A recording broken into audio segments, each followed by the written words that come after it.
drugs. Look at what they say for diuretics and antihistamines and blood pressure medication and psychiatric drugs.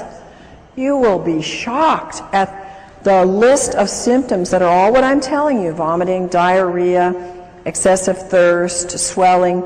All of these kinds of things that are produced by the drug are because they're producing in you dehydration. And one of my passions is that people who are on psychiatric drugs are getting drained dry in the brain. It's like sucking the water out of the brain because these drugs are just pulling the water that is needed for these neurotransmissions to happen.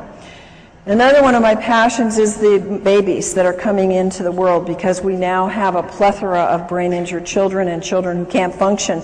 I got an email today from a friend who said, "Oh, thanks so much for the work you're doing." And she said, "It's almost every day that I get a mom coming up to me and they're all saying, what do we do for our kids? They all have brain issues, they all have ADD, they can't think, they can't concentrate, they can't behave. What do we do?" And morning sickness is because of severe dehydration. Oh, I would give anything to have known this 30 years ago, 20 years ago when I had my children, because I had serious morning sickness. I mean, I was sick. And anybody that's a mom that knows that will remember those days. I didn't ever drink water. The thing that saved me is that I took a ton of pills for my pregnancy, and it took me a lot of water to get those pills down. And I'm sure that that's the only reason why my kids are as good as they are. Histamines rise during pregnancy, so you can have, it's absolutely a need for more water.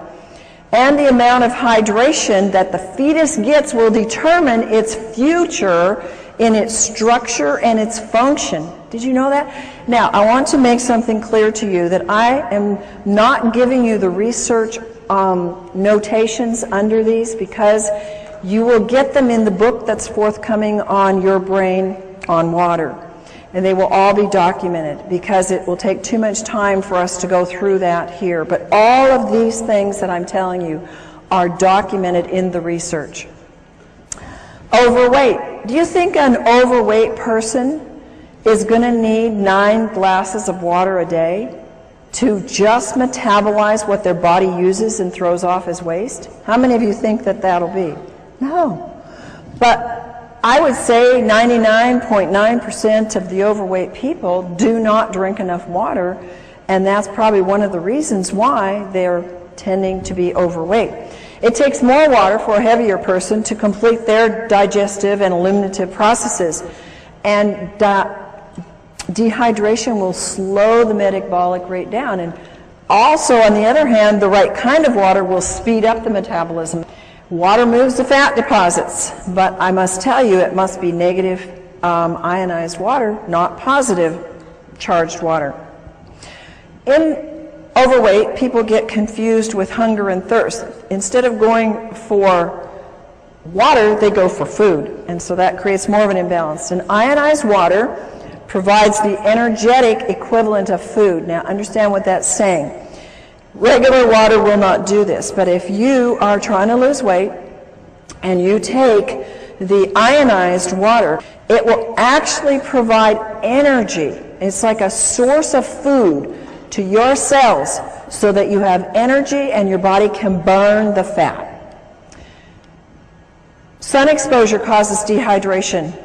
The sun, when you're there, you know how dehydrated we get. And what do people do when they're in the sun and for several hours after?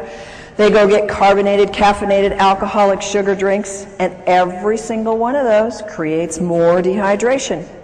Of course, sweating creates more dehydration. My son is a great guy that works out. It's a water you can drink while you're working out, and you don't get that slush in your stomach, and you don't feel an upset stomach from it. Stress causes dehydration. I look at the hours I used to work. I still work them, but I used to work them without drinking water. Now I have large glasses of water beside me all day long. And I would think, oh, I'll drink later. Oh, I know I need to drink. And my day would just go push, push, push, push, push all day long. And I didn't do my body too good of good. And, you know, I've had to undo some of those things. But again, it was like I wasn't making the connections, and I believe I wasn't making the connections because I was so dehydrated my brain couldn't put it together. And I didn't have anybody come and tell me that there really was a water. I had lots of people come with alkaline water and these machines out there, and I've been checking them out for 20 years. And I said, these don't work. They're not doing one thing for you. Why should I spend $1,000, $2,000? Why should I spend anything on them? I don't want to give my clients this kind of water. So I knew, because I was always testing them, that what I was seeing on the market really wasn't working. Stress will use up hormones. It will use up neurotransmitters, making them work harder. It will use up your vital resources, and you have to have water to keep them functioning. Now, we all know that too much salt isn't good, and using the wrong kind of salt is bad for your body because it will grab water and dehydrate you. But using too much salt, especially on salty foods, because that's the wrong kind of salt, folks. They don't put sea salt on those things. We're going to tell you in a few minutes the right kind of salt to use and how to use salt to help your hydration. Of course, vomiting can cause dehydration. So when you see those information on any drugs or anywhere where it says causes vomiting, you know that it's possible it can cause dehydration. What are the dangers of dehydration?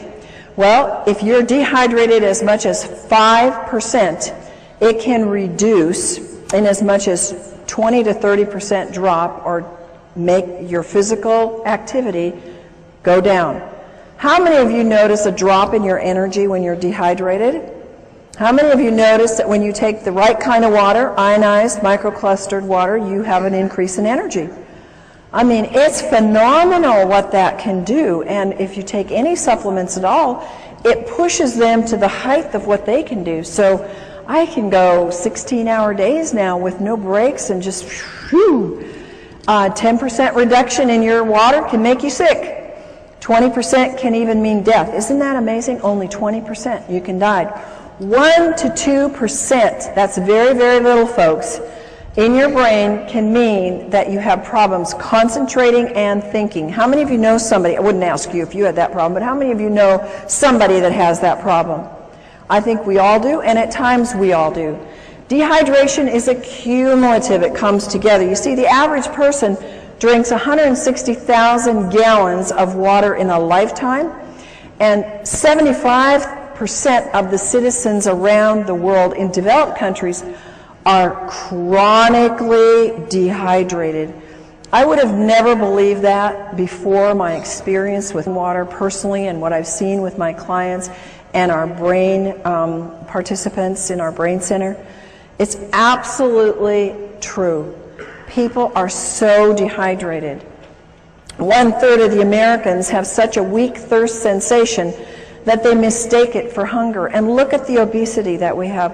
Look at how many of us, we don't like it, struggle with weight. And it's one of the #1 reasons is water. If 80% of your brain is water, which runs your pituitary, your hypothalamus, which regulates your weight, and if your body is 70–75% water, and that is related to your hunger drives and your thirst, we know that water is a huge part of why we are not getting the weight that we want. Brain dehydration. It brings on feelings, if we're dehydrated, of anxiety and depression. The brain doesn't function properly. It uses up amino acids that are called our happy aminos that have to be working. The worse the dehydration is, the worse the depression and anxiety are.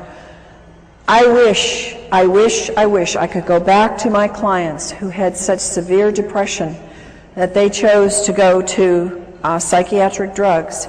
I wish, and nutrients weren't doing it, folks, and maybe you know people like that. Diet, they were doing all the right things, and they still couldn't get past that depression. And there are people that you're going to run into. And the reason is because they don't have the electromagnetic energy moved by the fluids in their brain through the right kind of water to get that depression to be able to do what it's supposed to do, go away. And anxiety is at a height in our world today.